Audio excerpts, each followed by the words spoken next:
Hi friends, welcome to my channel. ನಾನು ಇವತ್ತು ನಿಮಗೆ ತುಂಬ ಸಂತೋಷದ ವಿಷಯವನ್ನು ಹೇಳುತ್ತೇನೆ. ಅದು ಏನೆಂದರೆ, ಕೂದಲು ಉದುರುವುದು ಎಲ್ಲರಿಗೂ ಸಮಸ್ಯೆಯಾಗಿದೆ, ಹೆಂಗಸರಿಗಾಗಲಿ ಗಂಡಸರಿಗಾಗಲಿ. ಹಾಗಾಗಿ ಅದಕ್ಕೊಂದು ಒಳ್ಳೆಯ ಎಣ್ಣೆ ಮಾಡಿ ತೋರಿಸುತ್ತೇನೆ ನಾನು. ದಿನವೂ ಇದನ್ನು ತಲೆಗೆ ಹಾಕಿಕೊಂಡು 1 ಗಂಟೆ ಬಿಟ್ಟು ಸ್ನಾನ ಮಾಡಿ, ಇಲ್ಲ ಮರುದಿವಸ ಸಹ ಸ್ನಾನ ಮಾಡಬಹುದು. ಅಷ್ಟು ಒಳ್ಳೆಯ ಎಣ್ಣೆ. ಕಾಲು ಗಂಟು ನೋವಿಗೆ ಎಲ್ಲ ಹಚ್ಚಿಕೊಳ್ಳಬಹುದು. ಇದನ್ನು ಈ ಎಲೆಗಳಲ್ಲಿ ಎಲ್ಲದರಲ್ಲೂ ವಿಟಮಿನ್ ಎ, ಬಿ, ಸಿ, ಎಲ್ಲ ಫೈಬರ್ ಎಲ್ಲ ಇದೆ ಇದರಲ್ಲಿ. ಸ್ಕಿನ್ನಿಗೆ ತುಂಬ ಒಳ್ಳೆಯದು. ಸ್ಕಿನ್ನಿನ ಇನ್ಫೆಕ್ಷನ್ನನ್ನು ತಡೆಯುವ ಶಕ್ತಿ ಎಲ್ಲ ಇದೆ ಈ ಕೆಲವು ಎಲೆಗಳಿಗೆ. ಈಗ ಯಾವ ಎಲೆ ಹಾಕುತ್ತಿದ್ದೇನೆ ಎಂದು ತೋರಿಸಿಕೊಡುತ್ತೇನೆ ನೋಡಿ. ಸುರಿಯುವಿಗೆ ಇದು ವೀಳ್ಯದೆಲೆ ನೋಡಿ. ವೀಳ್ಯದೆಲೆ ಒಂದು 5 ಎಲೆ ತೆಗೆದುಕೊಂಡಿದ್ದೇನೆ. ಇದು ಮಲ್ಲಿಗೆ ಎಲೆ. ಮಲ್ಲಿಗೆ ಎಲೆ ಒಂದು 5 ತೆಗೆದುಕೊಳ್ಳಿ.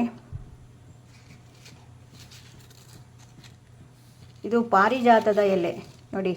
ಪಾರಿಜಾತದ ಎಲೆ ಒಂದು 8 ಎಲೆ ಇದ್ದರೂ ಸಹ ಆಗುತ್ತದೆ. ಇದು ಎಣ್ಣೆಗೆ ಹಾಕಿ ಕಾಲಿನ ಗಂಟಿಗೆ ಎಲ್ಲ ಹಚ್ಚಿಕೊಂಡರೆ ಗಂಟು ನೋವು ಸಹ ಹೋಗುತ್ತದೆ. ಇದು ಹಾಗೆ ಅಷ್ಟು ಒಳ್ಳೆಯದು ಇದು ಪಾರಿಜಾತದ ಎಲೆ. ಇದು ಗರಿಕೆ ತುಂಬ ತಂಪು ನೋಡಿ.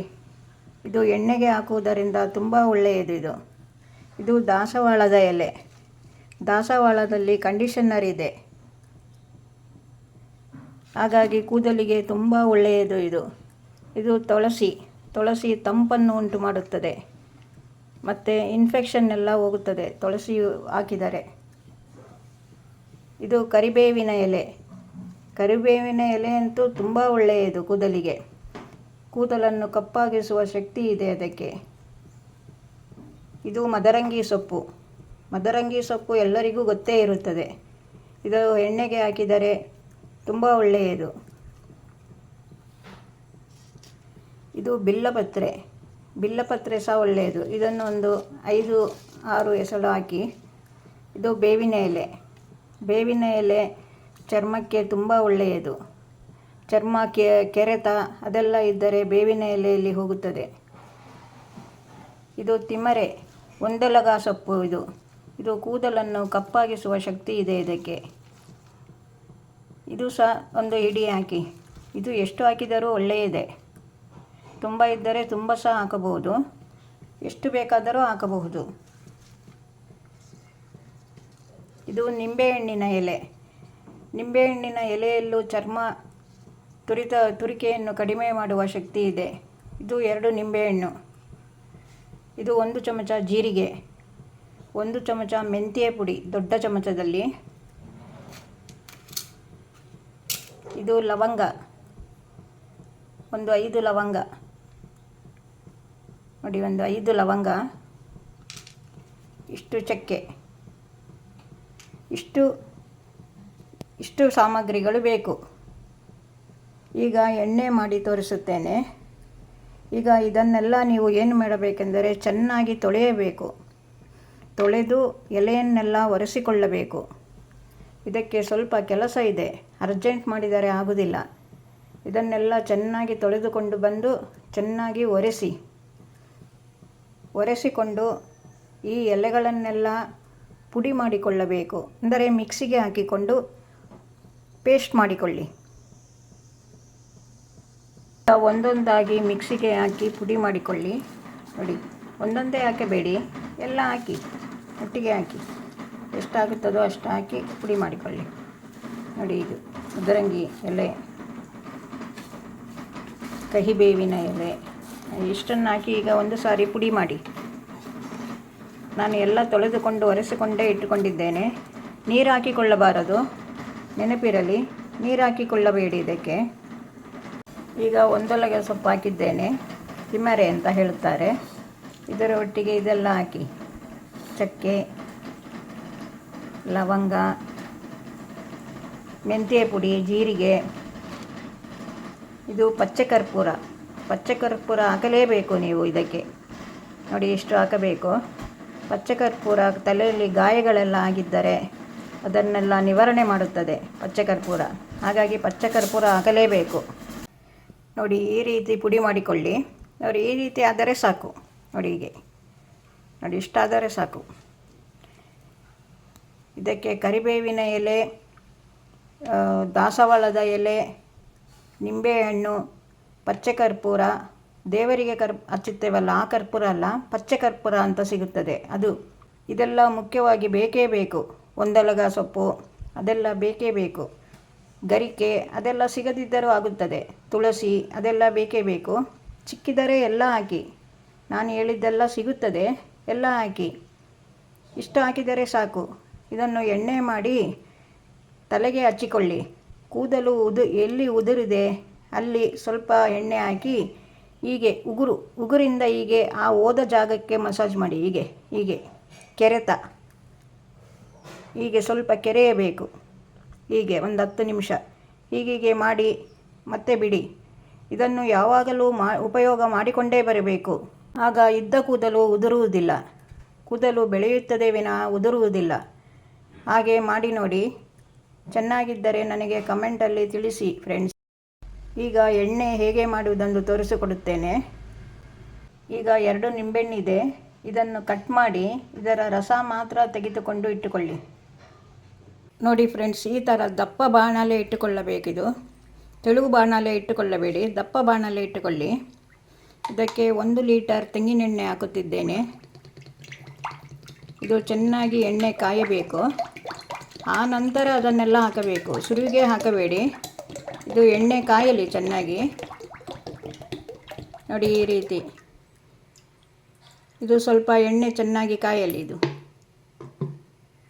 ಎಲೆಗಳನ್ನೆಲ್ಲ ರುಬ್ಬಿದ ಮೇಲೆ ಈ ರೀತಿ ಸ್ವಲ್ಪ ಬಿಡಿಸಿಕೊಳ್ಳಿ. ಕೆಲವು ಎಲೆ ಸ್ವಲ್ಪ ಅಂಟಿರುತ್ತದೆ, ದಾಸವಾಳ ಎಲ್ಲ ಸ್ವಲ್ಪ ಅಂಟು ಜಾಸ್ತಿ.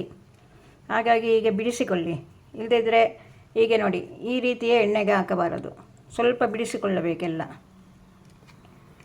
ನೋಡಿ ಹೀಗೆ ಉದುರಾಗಿ ಬರಬೇಕೆಲ್ಲ. ನೋಡಿ ಈ ರೀತಿ ಉದುರಾಗಿ ಮಾಡಿಕೊಳ್ಳಿ. ನೀಟಾಗಿ ಮಾಡಬೇಕು. ನೋಡಿ ಹೀಗೆ ಒಳ್ಳೆಯ ಎಣ್ಣೆ ಇದು. ಇದು ಸಣ್ಣ ಮಕ್ಕಳಿಗೆ ಸಹ ಹಾಕಬಹುದು. ಚಿಕ್ಕಂದಿನಿಂದ ಹಾಕಿಕೊಂಡು ಬಂದರೆ ಕೂದಲು ತುಂಬ ದಪ್ಪ ಬರುತ್ತದೆ. ಇದನ್ನು ಒಮ್ಮೆ ಉಪಯೋಗ ಮಾಡಿ ನೋಡಿ. ಇದನ್ನೇ ಉಪಯೋಗ ಮಾಡಿ ಇನ್ನು ಮುಂದೆ. ಕೂದಲು ಇಲ್ಲದಿದ್ದರೆ ಎಲ್ಲರಿಗೂ ಬೇಜಾರು. ಹಾಗಾಗಿ ಈ ಎಣ್ಣೆಯನ್ನು ಉಪಯೋಗ ಮಾಡಿ. ನೋಡಿ ಎಣ್ಣೆ ಚೆನ್ನಾಗಿ ಬಿಸಿಯಾಗಿದೆ. ಈಗ ಸ್ವಲ್ಪ ಸ್ವಲ್ಪವೇ ತೆಗೆದು ಎಣ್ಣೆಗೆ ಹಾಕಿ, ಸ್ವಲ್ಪವೇ ತೆಗೆದು ಹಾಕಬೇಕು. ನೋಡಿ ಇಷ್ಟಿಷ್ಟೇ. ಹೀಗೆ ತುಂಬ ಹಾಕಿದರೆ ಉಕ್ಕಿ ಮೇಲೆ ಬರುತ್ತದೆ. ಸ್ವಲ್ಪವೇ ಹಾಕಿ. ನೋಡಿ ಹೀಗೆ ಎಲ್ಲವನ್ನು ಹೀಗೆ ಹಾಕಿಕೊಂಡು ಬನ್ನಿ. ಈಗ ಒಮ್ಮೆ ಚೆನ್ನಾಗಿ ತಿರುಗಿಸಿ. ನೋಡಿ ಹೀಗೆ ತಿರುಗಿಸಿ. ಅದು ಎಲ್ಲ ಕಾಯಬೇಕು. ಹಾಕಿದ್ದು ಸೊಪ್ಪುಗಳೆಲ್ಲ. 1/4 ಚಮಚ ಅರಿಶಿನ ಹಾಕಿಕೊಳ್ಳಿ. ಅರಿಶಿನ ಸಹ ತುಂಬ ಒಳ್ಳೆಯದು. ಇದು ಸೊಪ್ಪು ಪರಿಮಳ ಬರುತ್ತದೆ ಅಲ್ಲಿವರೆಗೂ ಕಾಯಿಸಬೇಕು. ಅದಕ್ಕೆ ತೆಗೆಯಬೇಡಿ. ನೋಡಿ ಹೀಗೆ ಕುದಿ ನಿಲ್ಲುತ್ತದೆ ಅದು, ಆಗ ಆಫ್ ಮಾಡಬೇಕು. ಈಗ ಇದಕ್ಕೆ ನಿಂಬೆಹಣ್ಣು ರಸ ಇದೆಯಲ್ಲ ಅದನ್ನು ಸ್ವಲ್ಪ ಹಾಕಿಕೊಂಡು ಬನ್ನಿ. ಸ್ವಲ್ಪವೇ ಹಾಕಬೇಕು, ಸ್ವಲ್ಪ. ನೋಡಿ ಹೀಗೆ ಅದು ಕುದಿ ಮೇಲೆ ಬರುತ್ತದೆ. ಹುಷಾರು. ಹೀಗೆ ಬಿಟ್ಟು ಹಾಕಿ. ಈಗ ಎಲ್ಲ ಆಯಿತು. ಈಗ ಇನ್ನು ಸ್ವಲ್ಪ ಹೊತ್ತಿಗೆ ಆಫ್ ಮಾಡಿಬಿಡುವ. ಲಾಸ್ಟಿಗೆ ಚೂರು ಪಚ್ಚ ಕರ್ಪೂರ ಪುಡಿ ಸ್ವಲ್ಪ ಹಾಕಿಕೊಳ್ಳಿ. ಇನ್ನು ಆಫ್ ಮಾಡಿಬಿಡಿ. ಎಣ್ಣೆ ತಯಾರಾಯಿತು. ಮತ್ತೆ ಇದನ್ನು ಶೋಧಿಸಿಕೊಂಡು ಬಾಟ್ಲಿಯಲ್ಲಿ ಹಾಕಿ ಇಟ್ಟುಕೊಳ್ಳಬೇಕು. ನಿಧಾನಕ್ಕೆ ಹಾಕಿ. ಹೀಗೆ ನಿಧಾನಕ್ಕೆ ಎಲ್ಲ ಹಾಕಿ. ಹೀಗೆ ನೋಡಿ ಈ ರೀತಿ ಎಲ್ಲ ಹಾಕಿಬಿಡಿ. ಇದು ಒಂದು ಅರ್ಧ ಮುಕ್ಕಾಲು ಗಂಟೆ ಇಡಬೇಕು. ಅದರ ತುಂಬ ಎಲ್ಲ ಇಳಿಯಬೇಕು ಎಣ್ಣೆ. ಈ ಎಣ್ಣೆಯನ್ನು ನೀವು ಮಾಡಿಕೊಂಡು ಉಪಯೋಗ ಮಾಡುತ್ತೀರಿ ಎಂದು ತಿಳಿದುಕೊಂಡಿದ್ದೇನೆ. ಇದು ಕೂದಲಿಗೆ ತುಂಬ ಒಳ್ಳೆಯ ಎಣ್ಣೆ. ಬುಡವನ್ನು ಗಟ್ಟಿ ಮಾಡುತ್ತದೆ. ಹಾಗಾಗಿ ಖಂಡಿತ ಮಾಡಿಕೊಳ್ಳಿ. ಇದನ್ನು ಯಾರೂ ತೋರಿಸುವುದಿಲ್ಲ, ನಾನು ತೋರಿಸಿದ್ದೇನೆ ಮಾಡಿ. ಸೋಸಿ ಆದ ಮೇಲೆ ಬಾಟ್ಲಿಗೆ ಹಾಕಿ ಇಟ್ಟುಕೊಳ್ಳಿ. ಇದು 1.25 ಲೀಟರ್ ಎಣ್ಣೆ ಇದು ಕುದಿಯುವಾಗ 1 ಲೀಟರ್ ಆಗೋದು ನಿಮಗೆ. ನೋಡಿ ಈ ರೀತಿ ಬರಬೇಕು. ನೋಡಿ ನೋಡಿ ಎಣ್ಣೆದು ಕಲ್ಲರ್ ನೋಡಿ, ಕಲ್ಲರ್ ನೋಡಿದರೇ ಆಸೆ ಆಗುತ್ತದೆ. ಈಗ ಇದನ್ನು ತೆಗೆದು ಮತ್ತೆ ಬಾಣಲೆ ಒಳಗೆ ಇಟ್ಟುಬಿಡಿ ಈ ಸೊಪ್ಪನ್ನು. ಇದರಲ್ಲಿರುವ ಎಣ್ಣೆ ಇಳಿಯುತ್ತಾ ಇರುತ್ತದೆ ಇದಕ್ಕೆ. ನೋಡಿ ಇಳಿದ ಎಣ್ಣೆ ನೋಡಿ, ಹೀಗೆ ನೋಡಿ ಎಷ್ಟು ಕಲ್ಲರ್ ಬಂದಿದೆ ನೋಡಿ, ಇದು ಇಳಿದ ಎಣ್ಣೆ ನೋಡಿ, ಈ ರೀತಿ ಬರಬೇಕು. ಇದು ತುಂಬ ಪರಿಮಳ, ಪಚ್ಚಕರ್ಪೂರ ಎಲ್ಲ ಹಾಕಿದೆ ಅಲ್ಲ, ಮತ್ತು ಸೊಪ್ಪುಗಳು ಹಾಕಿದೆ. ಇದಕ್ಕೆ ನಿಮಗೆ ಸಿಕ್ಕಿದರೆ ಗರ್ಗ ಬೇಕಾದರೆ ಹಾಕಿಕೊಳ್ಳಬಹುದು. ಗರ್ಗ ಅಂತ ಒಂದು ಹೂವು ಸಿಗುತ್ತದೆ, ಎಲೆ ಇದ್ದ ಹೂವು, ಅದನ್ನು ಸಹ ಹಾಕಿಕೊಳ್ಳಬಹುದು. ಅದು ನನಗೆ ಸಿಕ್ಕಲಿಲ್ಲ, ಹಾಗಾಗಿ ಹಾಕಲಿಲ್ಲ. ಓಕೆ ಫ್ರೆಂಡ್ಸ್, ಇದು ನಿಮಗೆ ಇಷ್ಟವಾದರೆ ಲೈಕ್ ಮಾಡಿ, ಸಬ್ಸ್ಕ್ರೈಬ್ ಮಾಡಿ. ಇನ್ನೊಂದು ವಿಡಿಯೋದಲ್ಲಿ ಸಿಗುತ್ತೇನೆ. ಖಂಡಿತ ಸಬ್ಸ್ಕ್ರೈಬ್ ಮಾಡುತ್ತೀರಿ, ಶೇರ್ ಮಾಡುತ್ತೀರಿ ಎಂದು ತಿಳಿದುಕೊಂಡಿದ್ದೇನೆ. ಬಾಯ್.